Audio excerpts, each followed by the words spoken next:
सतराक्षुदार्था प्रियं प्रियेव विशुद्धं विशेषणा मनोरविन्दाक्षतिद्रक्षते त्वाम् अहं हरे तव पादैकमूल दासानुदासो भवितास्मि भूयः मनः स्मरेता सुपतिर्गुणास्ते गृहीत पाक कर्म करोतु का। जानते हो क्या कह रहा है? इंद्र वज्र को चलाते हैं ना, उसके पहले ही वृत्तासुर जो था वो बड़ी सुंदर ठाकुर जी से स्तुति करने लगा, मेरे गोविंद मुझ पर ऐसी कृपा हो जाए, मेरा कभी कहीं भी जन्म हो ना, अगर आपके चरण मुझे नहीं मिल सकते हैं तो मुझ पर ऐसी कृपा हो जाए कि मैं आपके दासों का दास बन जाऊं।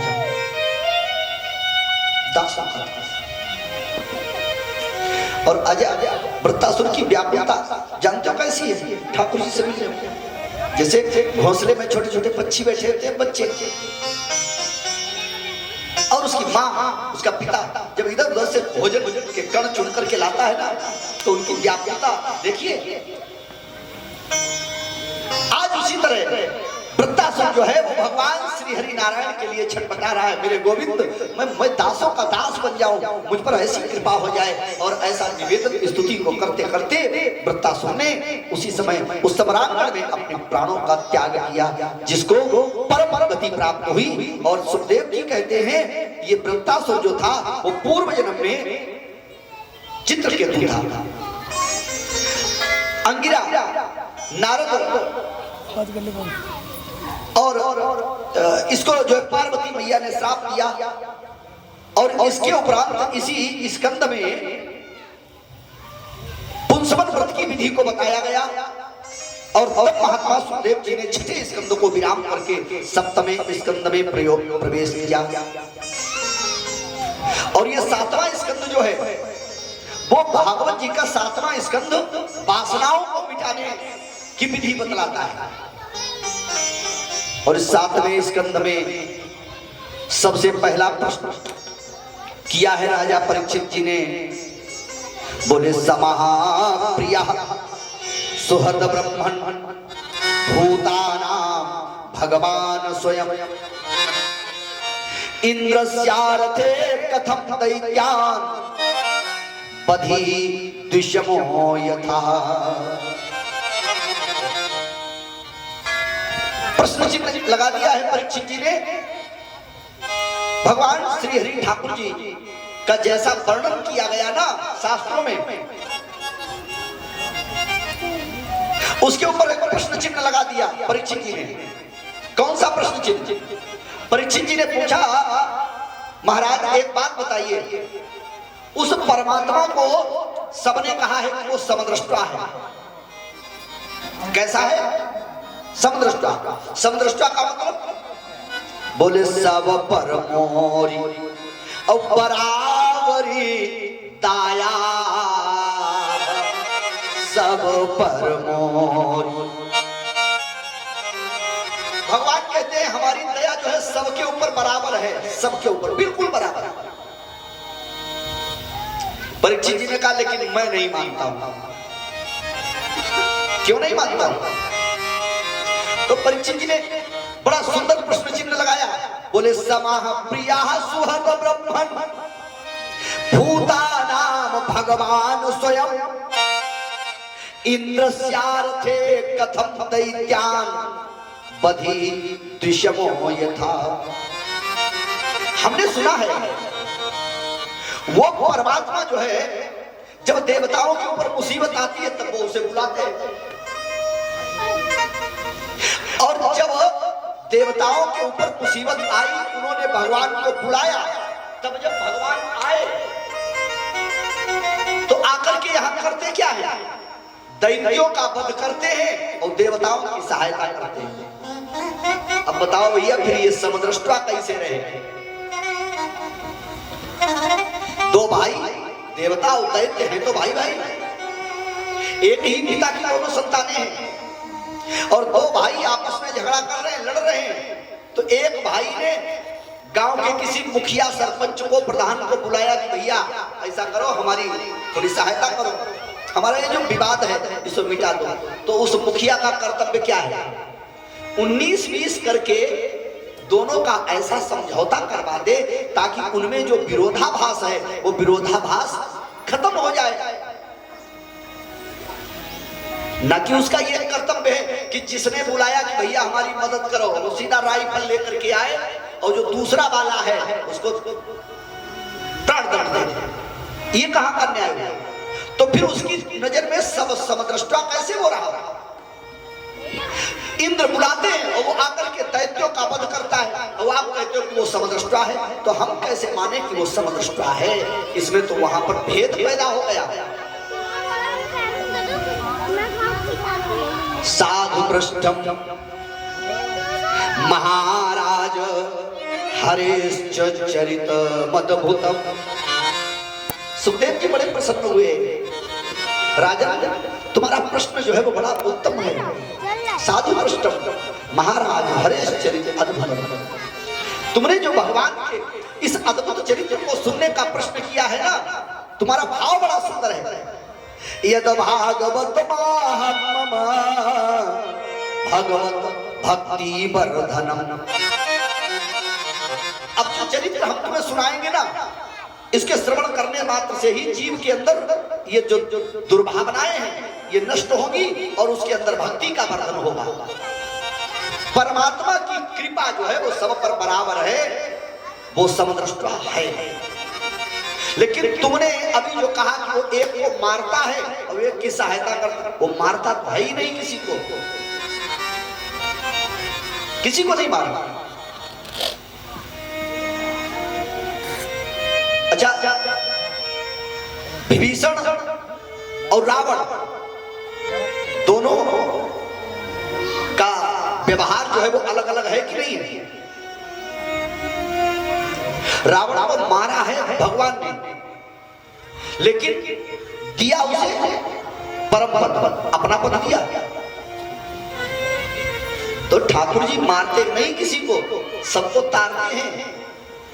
और जैसे तुमने कहा कि वो समदृष्टा नहीं है, तो मैं आपको एक और उदाहरण देता हूं। जैसे घर में कोई पिता होता है, पिता का व्यवहार जो है वो अपने परिवार में सबके लिए समान होता है। समान कैसा होगा? खाने की व्यवस्था सबकी एक जैसी, रहने की व्यवस्था सबकी एक जैसी, पहनने की व्यवस्था सबकी एक जैसी, लेकिन व्यवहार जो है वो सबके साथ में अलग अलग होता है ना। पिता के साथ में पिता जैसा व्यवहार, माँ के साथ में माँ का व्यवहार, पुत्र के साथ में पुत्र का व्यवहार, भाई के साथ में भाई का व्यवहार। व्यवहार जगत और दृष्टि जगत ये दोनों अलग अलग हैं। आपने जो प्रश्न किया है कि समहप्रिया सुहृद ब्रह्मन्, तो ये दृष्टि जगत की बात है। ठाकुर जी की दृष्टि में सारा संसार जो है वो समान है, और व्यवहार जगत में सब अलग अलग है। और व्यवहार जगत में यदि आप समझिए तो मैं आपको एक इतिहास सुनाता हूं। एक ही घर में पिता के प्रति अलग व्यवहार और बेटा के प्रति अलग व्यवहार, लेकिन अंत में फल दोनों का एक ही जैसा। और वो है कौन? कहने लगे हिरण्यकशिपु राजन, हिरण्यकशिपु राजन जेय मज राम। ये जो कश्यप का बेटा है हिरण्यकशिपु, ये हिरण्यकशिपु जो है जिसका शासन जो है बड़ा भयानक हुआ है।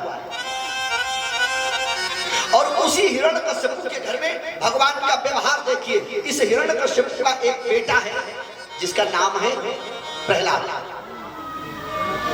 अब हिरण्यकशिपु तो भगवान ठाकुर जी का शत्रु है, उसने तो शत्रुता का भाव रखा है, लेकिन प्रहलाद का भाव जो है वो शत्रुता का नहीं है।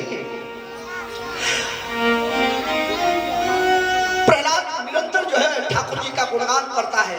यहाँ पर विद्वानों ने बड़ी लंबी चौड़ी कथा को सुनाया है, कथा को रसिक बनाने के लिए,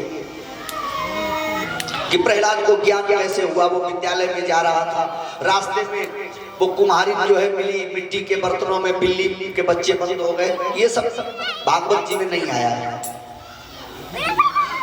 प्रहलाद तो औत्पत्ति के बनी से आया।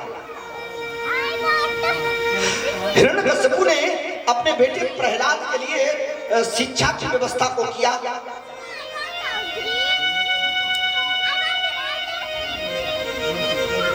और जब बेटा प्रहलाद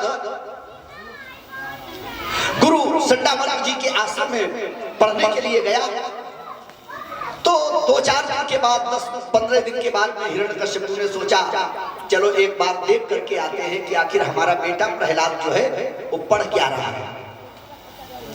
हम लोग भी तो आज के समय में हॉस्टल में ही अपने बच्चों को छोड़ देते हैं ना। अच्छा, पहले ये पढ़ाई लिखाई जब होती थी ना, तो ये अक्षरारंभ एक अनुष्ठान होता था, एक संस्कार होता था। ध्यान देना, ये हमारा मानव शरीर जो है ना, वो पूरा संस्कारों से भरा हुआ है। और आज जो है हमारे बच्चे पढ़ लिख तो जाते हैं, लेकिन पढ़ लिख जाने के बाद में भी वो संस्कारों से दूर रहते हैं, संस्कारों से दूर हो जाते हैं। क्यों? क्योंकि अक्षरारंभ जो होता है ये 6 वर्ष की अवस्था में होता है, 6 वर्ष की अवस्था में।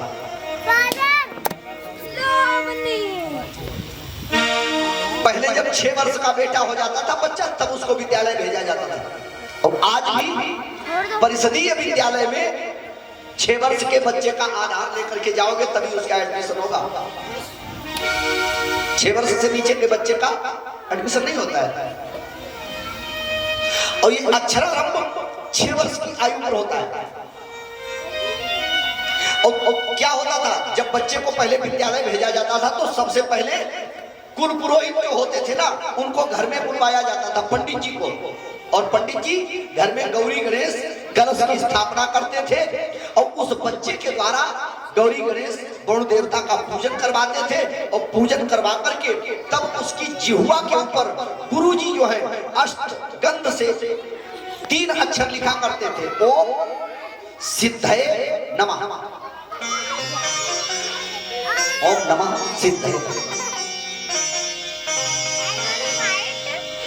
अब आज के सब जमाने में ये ओम नमः सिद्धये जानते क्या हो गया?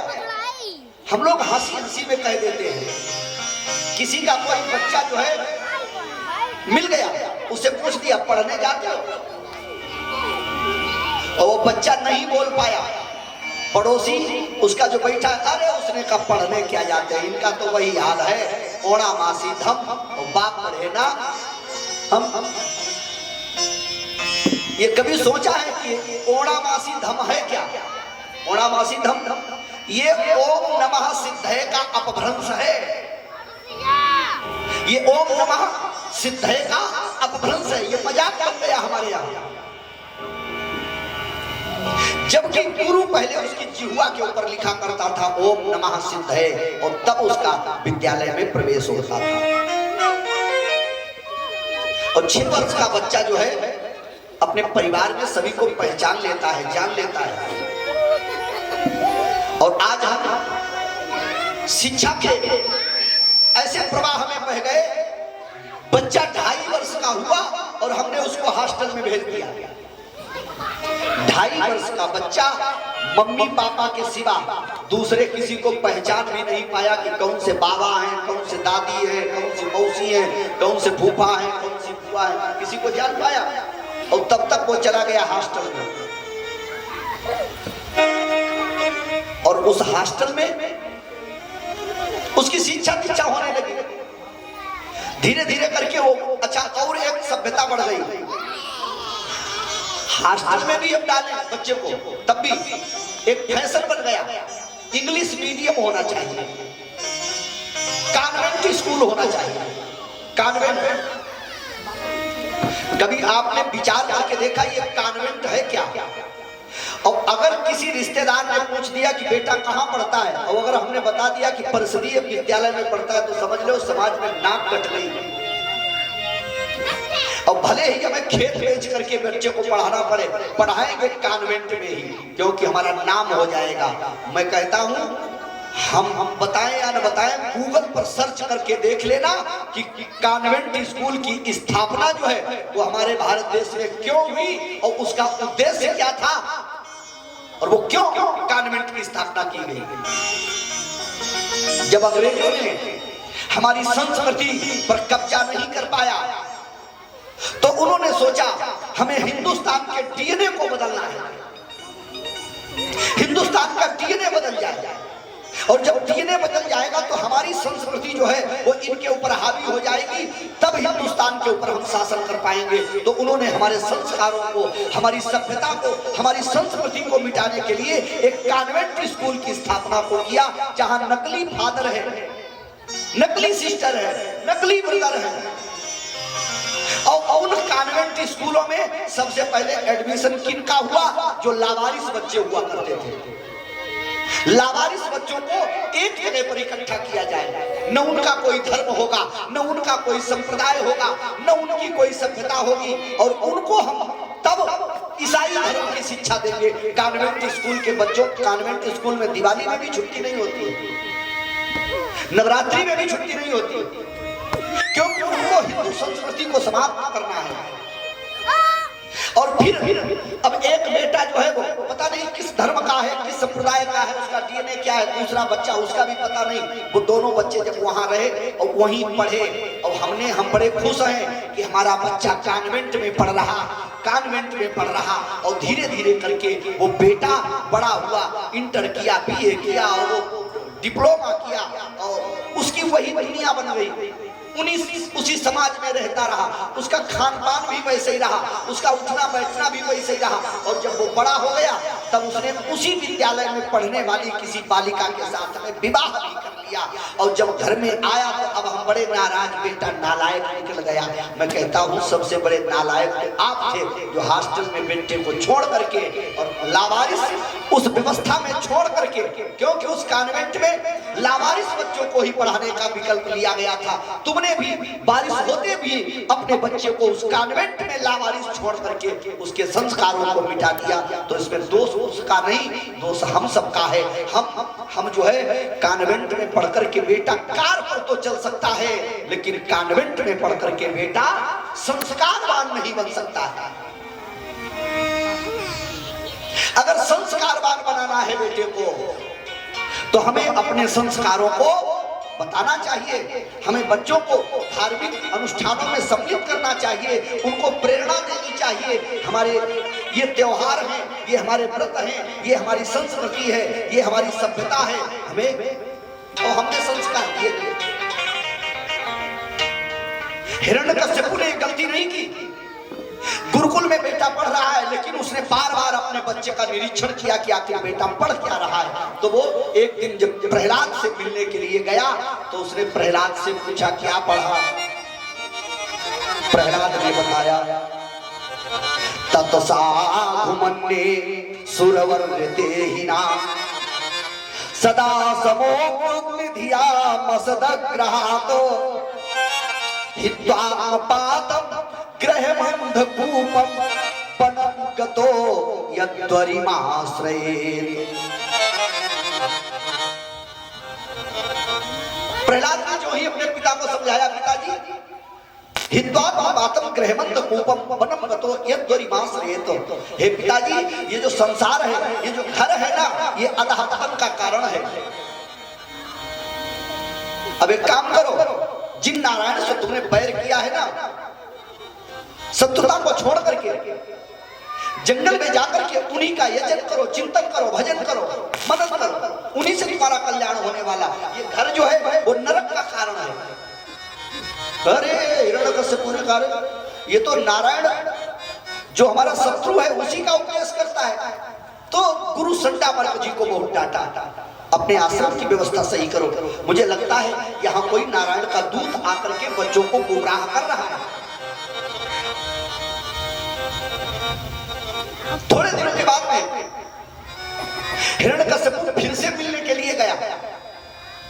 अब की बार तो इस प्रहलाद ने गजब कर दिया। जैसे ही हिरण्यकश्यप दोबारा से आया, प्रहलाद को गोद में बिठाया, बोला बेटे अब बताओ अब की बार तुमने क्या पढ़ा है?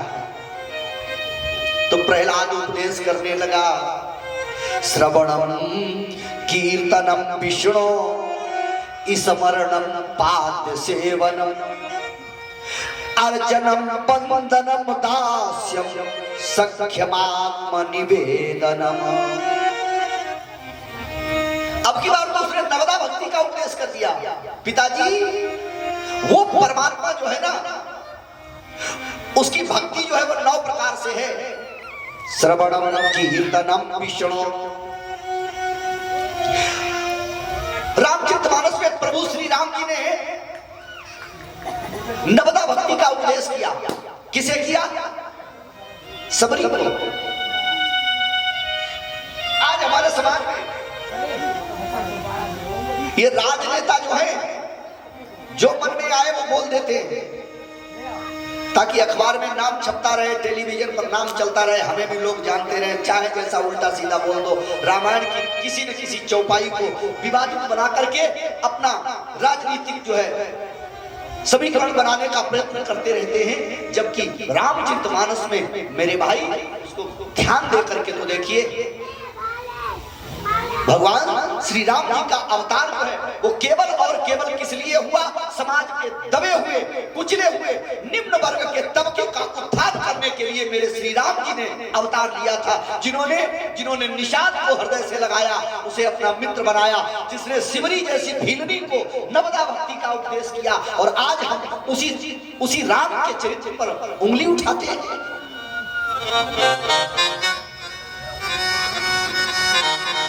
सबरी मैया को उपदेश किया है राम जी ने नवदा भक्ति का। यहाँ प्रहलाद उपदेश करता है अपने पिता को, प्रथम भगति संतन कर संगा।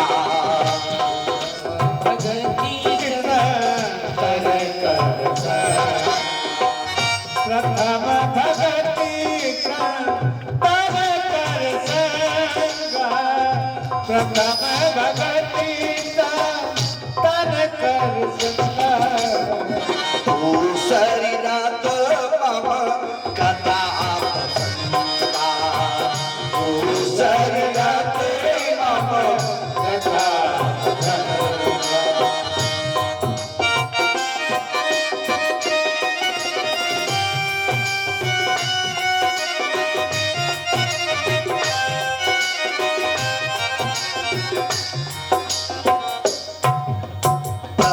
भगति और संतन करी संगा। और दूसरी रत मम कथा प्रसंगा। पहली भक्ति संतों का संग करे, दूसरी भक्ति हमारी कथाओं में जिसका मन रम जाए।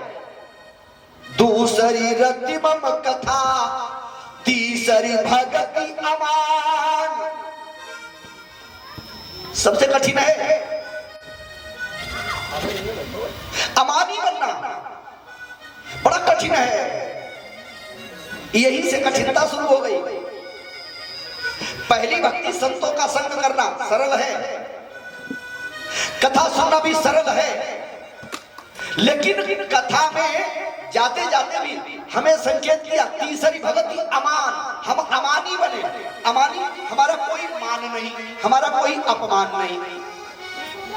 हमें चाहे तो गद्दे पर बैठने को मिल जाए, चाहे दरी पे बैठने को मिल जाए, और नहीं मिलेगा तो हम मंदिर की फर्श पर भी बैठ सकते हैं। अगर नहीं है तो हम पीछे भी बैठ सकते हैं। हमारा कोई यहाँ अगर कोई हमारा सम्मान नहीं करता है तो हमारा कोई फर्क नहीं पड़ता।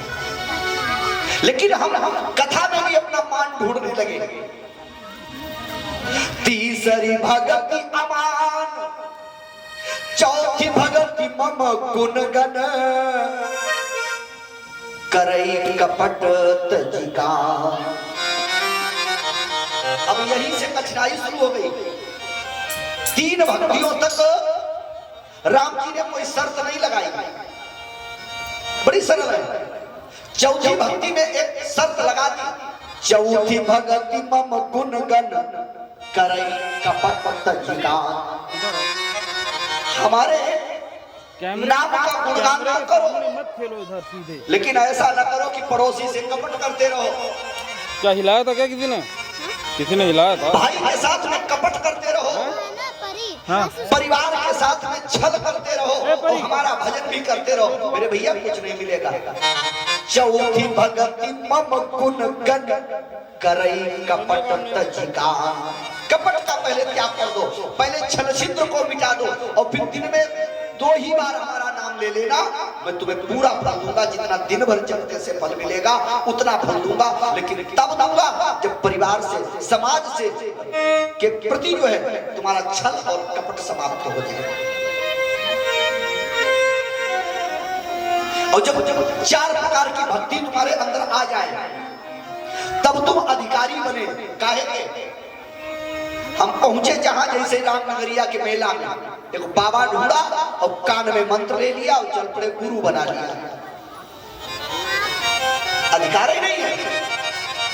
जब तक 4 प्रकार की भक्ति तुम्हारे अंदर नहीं आ जाएगी तब तक तुम्हें दीक्षा का अधिकार ही नहीं है। मंत्र जापो मम दृढ़ विश्वास, मंत्र जापो मम दृढ़ विश्वास, पंचम भजन सो वेद प्रकाशा, पंचम भजन सो वेद प्रकाशा,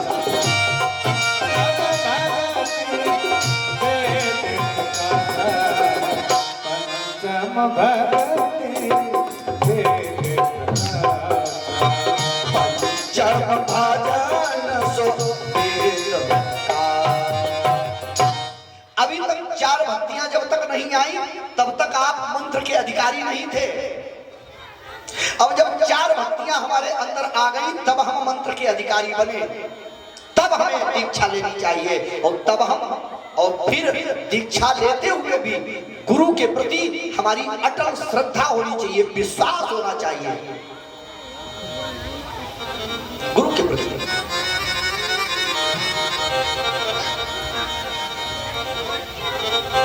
और विश्वास के साथ में फिर जो गुरु ने हमें मार्ग दिया है, क्योंकि गुरु जो होता है ना, गुरु अपने शिष्य से क्या चाहता है? क्या चाहता है? धन नहीं चाहता है, सम्मान नहीं चाहता है। शिष्य से गुरु को कुछ भी नहीं चाहिए। गुरु की बिल्कुल, गुरु कभी नहीं चाहता है कि हमारा शिष्य एक पल के लिए भी हमारी कोई सेवा कर सके। हम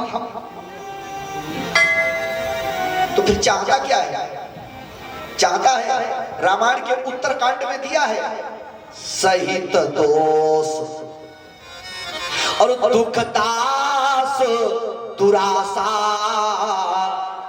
और तलई नाम जिमि रवि निसिनास। हर गुरु चाहता है कि हमारा शिष्य जो है उसके अंदर जो दुरासा है वो दुरासा समाप्त हो जाए। दुरासा, और जब दुरासा समाप्त हो जाएगी ना तो फिर उस शिष्य को हमारे को कहीं भटकने की आवश्यकता नहीं पड़ेगी। एक भरोसा, एक बल, एक आस विश्वास।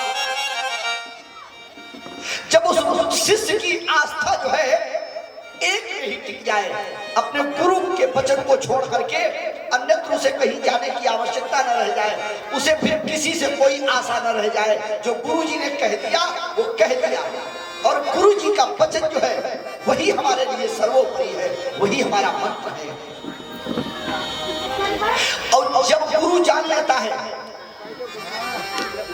कि हमारे शिष्य के अंदर से दुरासा समाप्त हो गई, जब तक शिष्य की दुरासा समाप्त नहीं होगी तब तक जो दिव्य ज्ञान है वो कभी भी गुरु अपने शिष्य को देता नहीं है। गुरु के द्वारा दिव्य ज्ञान जो है शिष्य को तभी मिलता है जब शिष्य के अंदर से दुरासा मिट जाती है। इसका उदाहरण है बालकांड में।